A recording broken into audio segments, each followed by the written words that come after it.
La Camargue est un territoire où pendant des millénaires, les crues d'eau douce du Rhône ont rencontré les remontées de la mer Méditerranée. Ce phénomène a inondé et salinisé les terres, les rendant impropres à l'agriculture et quasiment inhabitables. Les 150 000 hectares de cette zone humide font de la Camargue le deuxième plus grand delta d'Europe après celui du Danube. Il est situé à l'embouchure du Rhône, fleuve qui se divise en deux, le Grand Rhône à l'est et le Petit Rhône à l'ouest.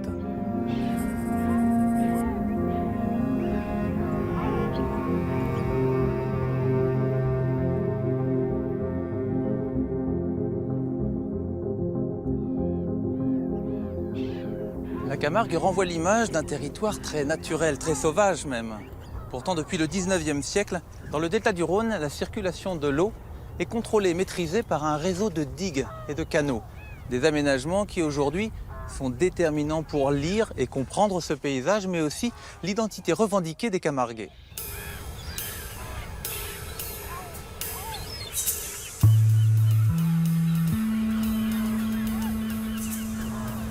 Alain Dervieux, ingénieur de recherche au CNRS et spécialiste de la gestion de l'eau et des paysages camarguais. Et un delta, alors, c'est quoi exactement ?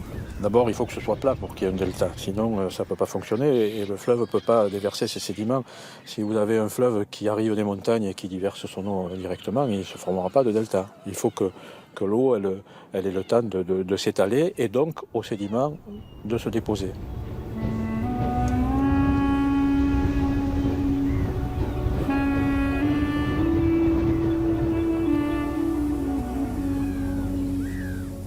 Et ce qu'on appelle la Camargue, en fait, c'est ce territoire qui est entre les deux bras du Rhône. Alors la Camargue, au sens strict, pendant longtemps, c'était ce qui était compris entre les bras du Rhône. Aujourd'hui, la Camargue, c'est quelque chose qui va d'un petit peu plus à l'ouest. On va passer sur les détails jusqu'à la costière de Crau ici. Il y a la plaine de Crau qui commence, qui est surélevée.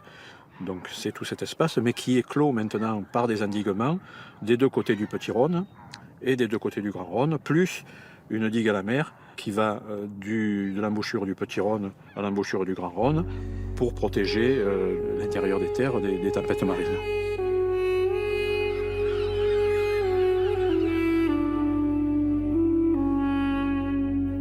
Les grands aménagements hydrauliques de la Camargue ont été réalisés au XIXe siècle sous l'impulsion de Napoléon III, dans le cadre d'une vaste politique de modernisation de la France.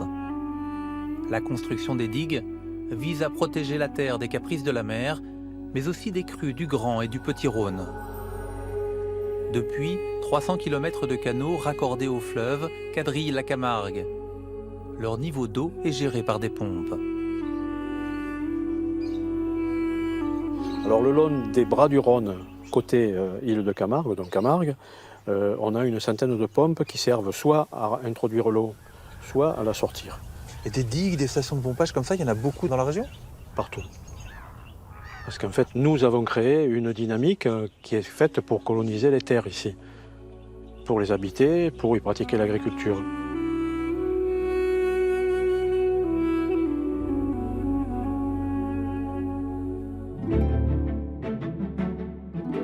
Dans le nord de la Camargue, là où les terres sont le moins salées, ces grands aménagements ont permis au XIXe siècle le développement considérable d'une culture aujourd'hui devenue secondaire, la vigne. Le vignoble camarguais connaît son apogée au moment où ailleurs, la production viticole s'effondre.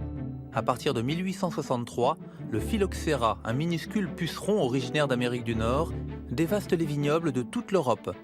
La vigne camarguaise, elle, est épargnée. Estelle Rouquette est la conservatrice du musée de la Camargue. Le phylloxéra est en fait paradoxalement une aubaine pour la Camargue, puisque la Camargue va connaître un essor extraordinaire du fait qu'on peut submerger la vigne ici grâce à l'eau du Rhône, grâce au réseau d'irrigation qui existe, et on va pouvoir ainsi pendant 40 jours, par cette submersion durant l'hiver, protéger la vigne contre les larves de phylloxéra qui se développent dans le sous-sol et qui attaquent le cep par la racine. Les dimensions impressionnantes des bâtiments agricoles témoignent de l'importance de la production viticole de l'époque. Le domaine de la Cure fut la propriété de Louis Pratt, l'un des grands producteurs de vermouth, l'apéritif à la mode des années 1880. À quelle fonction était dédié ce bâtiment? Il est énorme. Alors c'est une cave essentiellement, mais c'est aussi un bâtiment qui était destiné à loger les vendangeurs qui venaient nombreux au moment de la récolte. Donc il y avait ici de quoi loger une bonne centaine de vendangeurs, sinon plus, et de quoi organiser le quotidien de tous ces gens qui ne vivaient pas habituellement au mas, mais qui arrivaient au moment de la vendange seulement.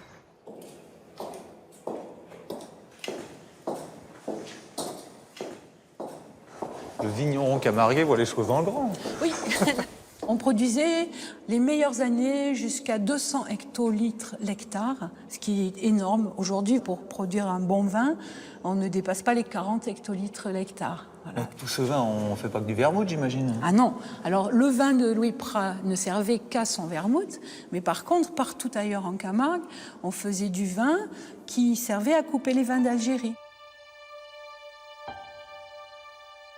Alors de piètre qualité avec seulement 8 degrés d'alcool, le vin camarguais ne résiste pas au retour de la concurrence quand la crise du phylloxéra prend fin. La Camargue se tourne vers une autre activité agricole déjà présente dans les paysages mais encore marginale, la riziculture. Pour les agriculteurs de Camargue, le riz présente deux avantages. Il supporte les fortes concentrations en sel présentes dans le sol et le système d'irrigation nécessaire à sa culture exigeante en eau est déjà installé.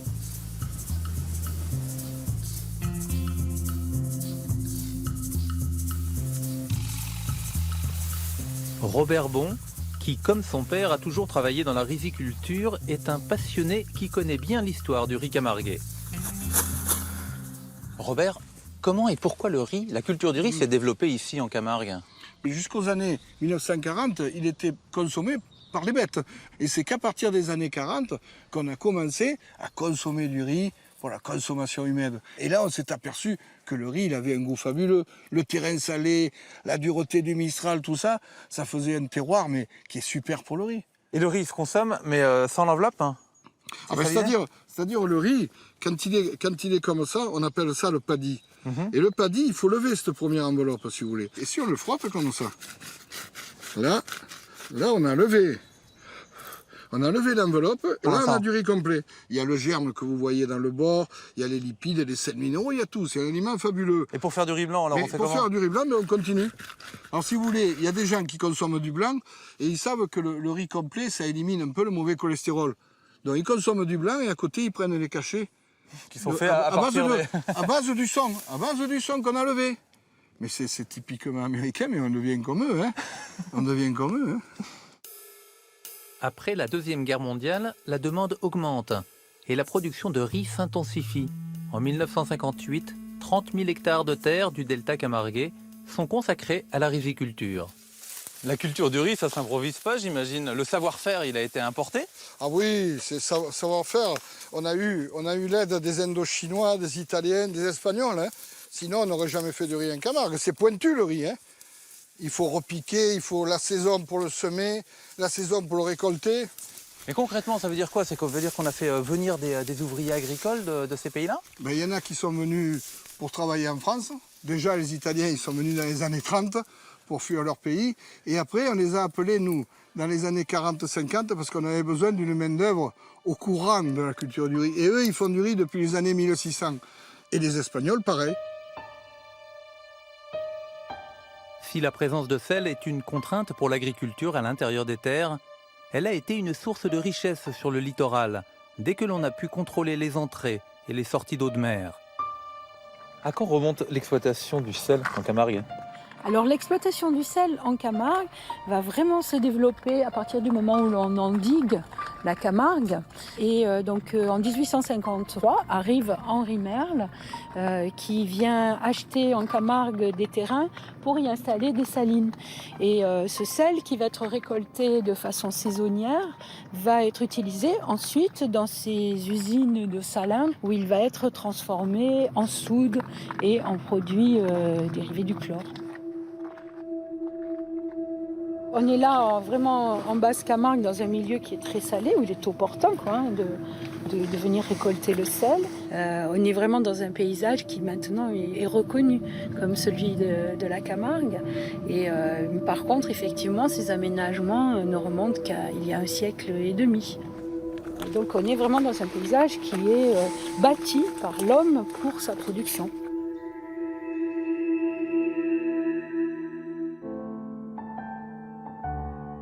Des cités ouvrières sont construites pour loger la main-d'œuvre nécessaire au fonctionnement des salines.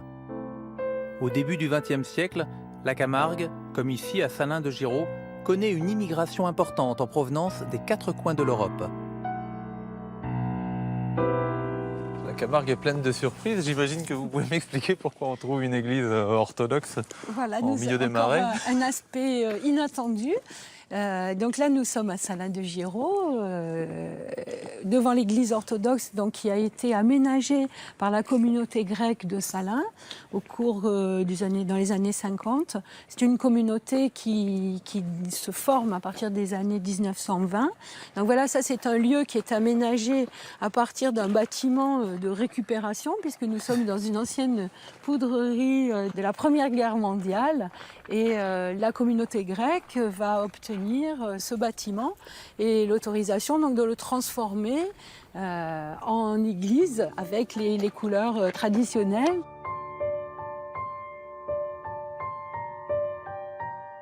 Quelles autres nationalités sont représentées parmi cette main-d'œuvre qui arrive en Camargue? Alors les nationalités sont très nombreuses, on dit qu'il y en a une 20aine au total. Donc on a beaucoup d'Italiens, mais aussi des nationalités un peu plus inattendues, comme des Tchèques, des Yougoslaves, des Ukrainiens, qui sont restés, qui se sont attachés à ce sol. Et ils se retrouvent autour de la culture camarguaise? Voilà, oui, il y a une adoption de cette culture camarguaise, l'élevage de taureaux, l'élevage de chevaux, qui s'en trouve dynamisé d'ailleurs, puisque c'est aujourd'hui une économie très active au sein de la Camargue. Et donc les gens qui sont venus d'ailleurs et qui sont attachés à cette terre ont adhéré à cette culture et sont camarguais, puisqu'en Camargue, on est tous venus d'ailleurs et le point commun, c'est l'amour de la Camargue.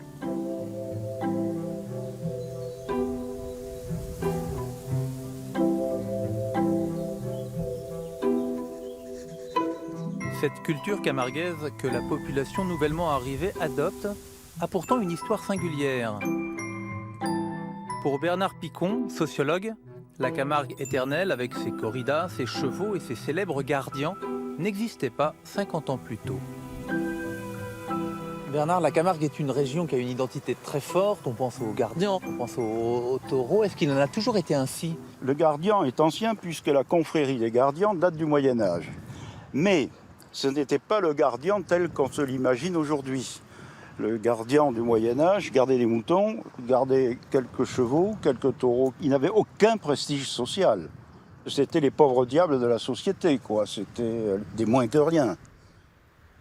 Quand et comment cette image bascule? Alors cette image bascule quand l'impératrice Eugénie de Montiro épouse Napoléon III.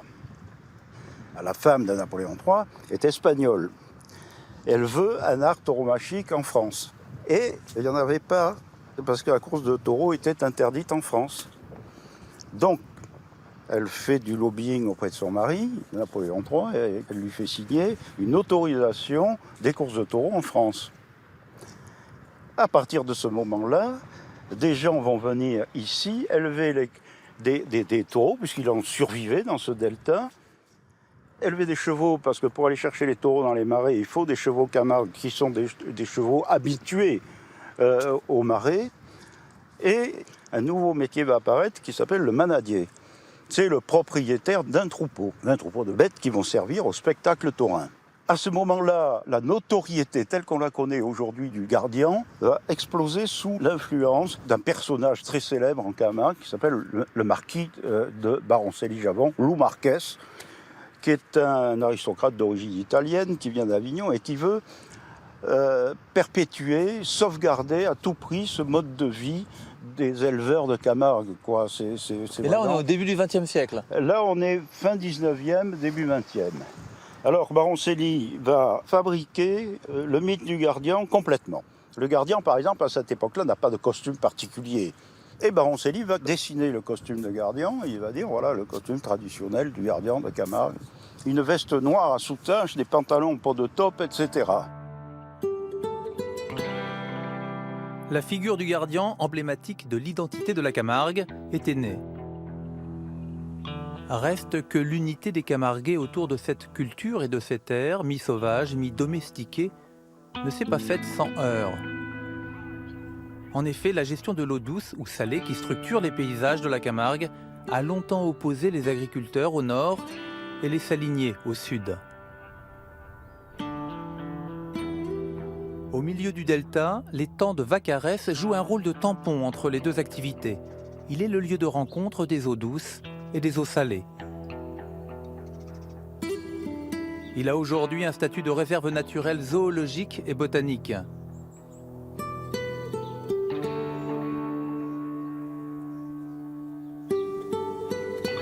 Éric Coulet en est le directeur. Éric, comment est née la réserve naturelle de Camargue? Elle est née d'un conflit entre les hommes du sel et les hommes de l'eau douce, c'est-à-dire entre le sud, salinier, et le nord, agricole. Les gens du sel ont fini par se fâcher, puisque les gens de l'eau douce remplissaient consciencieusement le Vaccarès et les étangs d'eau douce.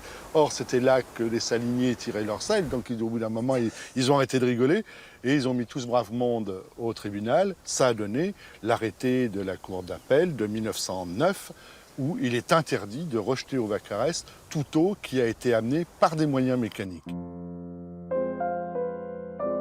Après le procès, s'ouvre une réflexion sur la nécessité de l'existence d'une zone qui sépare l'eau douce et l'eau salée.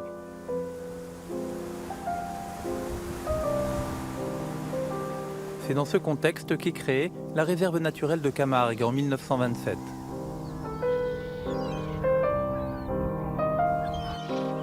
Cette zone humide, elle est née de l'irrigation artificielle plus au nord de la Camargue ou pas? Ou elle existait avant même les grands aménagements? Ah bah oui, c'est la bonne question. Elle existait depuis 7000 ans. Et c'était entre le Rhône, le conflit entre le Rhône, les eaux douces, et la mer, l'eau salée. Ça existait déjà.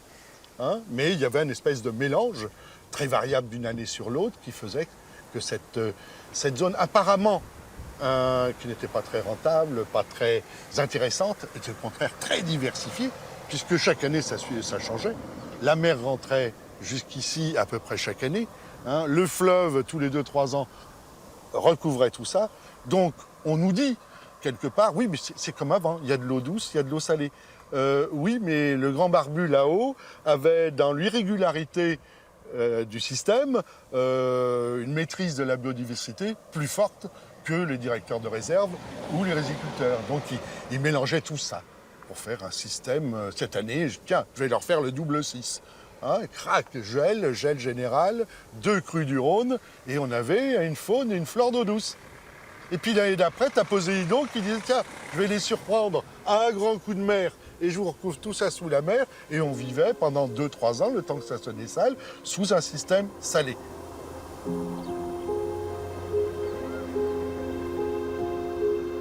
Aujourd'hui, c'est toujours une zone tampon, cette réserve? Bien sûr, c'est une zone tampon. C'est une zone d'eau saumâtre, entre l'exploitation du sel au sud et la riziculture au nord. C'est une zone d'eau saumâtre, mais qui est variable quand même. Des fois, on est très salé, des fois, on est très adouci. Alors, ça dépend de rythme économique, climatique, etc. Donc, il y a encore une certaine diversité.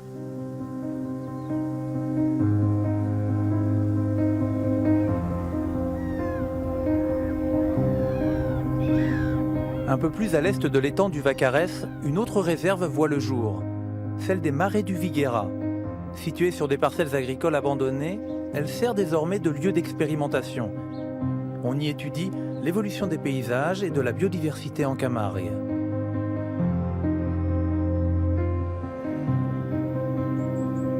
Jean-Laurent Lucchesi est directeur de l'association des Amis des Marais du Viguera.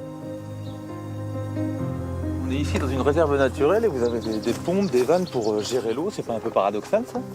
Oui, salé, mais c'est symptomatique de la Camargue. Hein. Donc cette Camargue est endiguée, ce site naturel, réserve naturelle, est endigué également. Et donc pour pouvoir reproduire une fonctionnalité naturelle favorable aux espèces qu'on protège, on va pomper de l'eau. C'est-à-dire que vous reproduisez le rythme hydraulique naturel de la région. Du fleuve. Du fleuve. On va essayer de mettre de l'eau sur ces terres qui sont des terres basses, comme le faisait le fleuve avant l'endiguement. Et quel est l'objectif, la vocation de ce travail? Nous, notre boulot, c'est d'essayer de favoriser les habitats et les espèces qui sont liées à cette spécificité, je dirais, rhodanienne, donc dans un climat particulier qui est celui du delta du Rhône.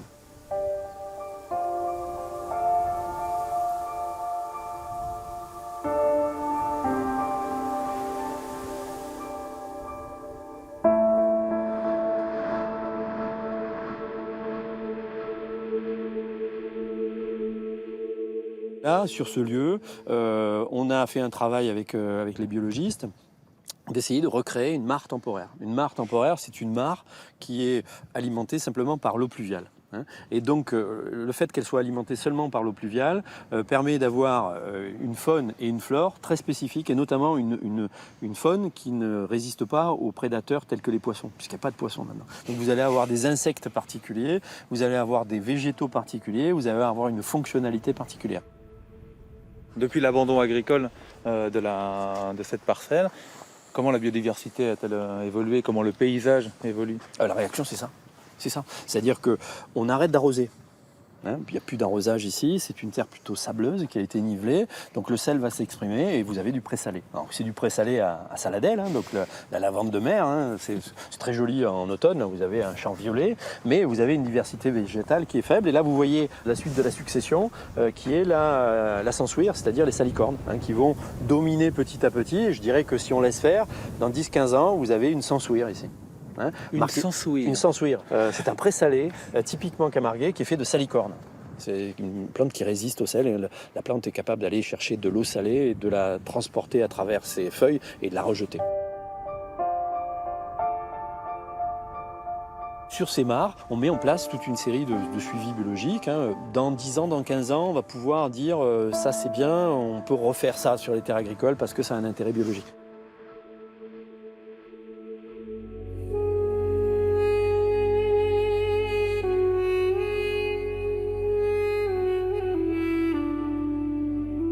Si la Camargue présente une grande diversité de paysages, chaque point de vue qui s'offre aujourd'hui aux visiteurs a été modelé par l'homme.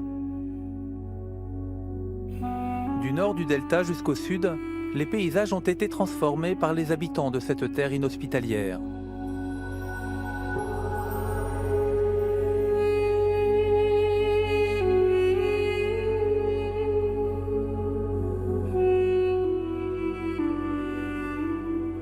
Pour résumer, je dirais, vous aviez un acteur au départ, l'agriculteur qui adoucissait les milieux. Est venu ensuite un deuxième acteur économique, le salinier, qui a salinisé les milieux au sud. Ces deux acteurs sont entrés en conflit, ont créé des milieux sauvâtres gérés par des protecteurs de la nature. Donc le conflit entre les deux acteurs économiques ont amené un troisième acteur, le protecteur de la nature. Et voilà à peu près l'état de la Camargue d'aujourd'hui et l'état de ses paysages. D'ailleurs, ce gradient de végétation et de paysages qui va des milieux doux aux milieux saumâtres, aux milieux salés, du nord au sud, sont dus à l'action de l'homme. Ceci dit, c'est une diversité paysagère qui est extraordinaire. Et moi, je pense que c'est aussi un morceau d'optimisme écologique. C'est-à-dire qu'on ne cesse de répéter que l'homme détruit tout.